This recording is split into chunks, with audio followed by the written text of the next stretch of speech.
farewell fit for a king and queen. President Trump and the First Lady meeting behind closed doors earlier today with King Charles and Queen Camilla for a farewell at the White House at the tail end of their 4-day visit to the U.S.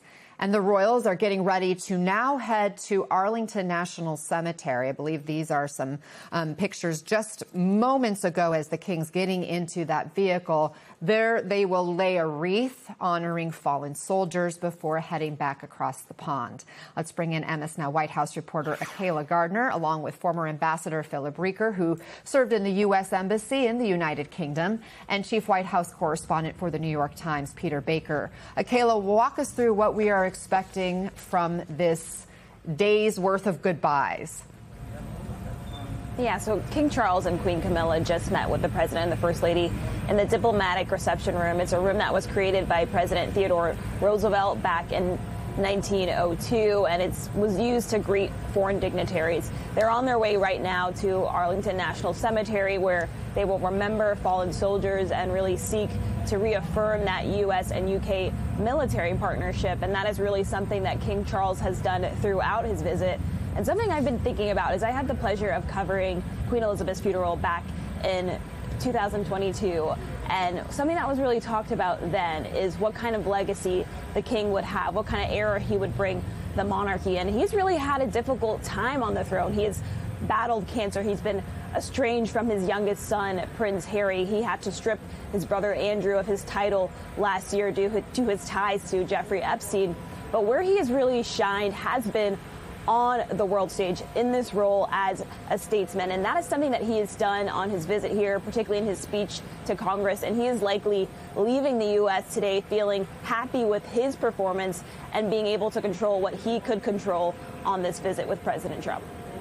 Ambassador, a number of sensitive issues surrounding this visit for the king, trying to navigate, most notably, the U.S. conflict in Iran and Trump's tensions with NATO, as well as with the Prime Minister of the United Kingdom. Do you think Charles accomplished what he set out to accomplish?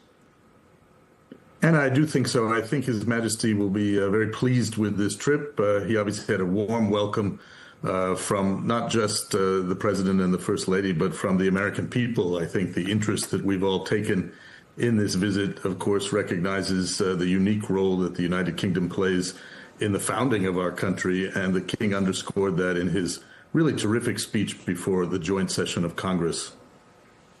King Charles spoke on Tuesday night at the dinner, Peter, about the long-lasting alliance between these two nations, and I want to play a portion of that. We've stood together through the best and worst of times. However, the challenges we now face, from those who wish us harm across the world to balancing the risks and opportunities of powerful new technologies, to the threats to the very international rules that have allowed us to trade and have kept power in balance for 80 years. Peter, President Trump has clashed with the UK Prime Minister, but he is a big fan of the royal family. Was Charles the right messenger to deliver that message? And what do you think the visit accomplished for the U.S. side? Yeah, certainly a better messenger than Prime Minister Starmer, because he, as you say, the president does have a long-lasting, affiliation or affinity, I suppose is the right word, for the British royal family. He talks about how his mother, really admired Queen Elizabeth. He has himself been the guest of 2 different state dinners, state visits in Britain, one by Queen Elizabeth, another by King Charles.